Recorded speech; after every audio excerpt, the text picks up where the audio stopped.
structurally, the beams and stuff don't look too bad. We can make some requests for federal funds, federal assistance, and it kind of depends on the nature of the damage, whether it was water or a tornado itself. And so there's a whole array of services that it would trigger. But people shouldn't get overly optimistic, because a lot of this money that would be triggered is an opportunity to borrow money. And these times, a lot of folks, the last thing they need to do is to borrow more money. The first step is if you have private insurance, then the private insurance is expected to pay.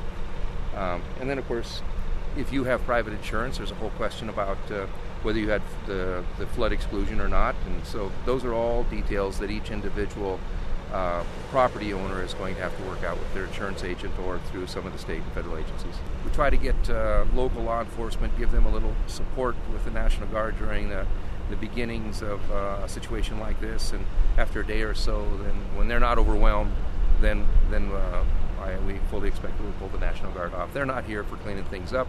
They're not here to do anything structural. They're just here to secure the area and make sure a lot of looky-loos don't come around and get injured, especially when the wind comes out this afternoon. I'm not an expert in tornadoes. I haven't been around them at all. And, when you hear people say remarkable things that happen in a tornado, and then we looked up and we saw a sheet of very light tin that had been driven right into the wall, it tells you the kind of velocity that was here. And, of course, walking around and finding these nails that were pulled out and spread up to 100 yards, they had to have been flying at a pretty fast rate to go 100 yards.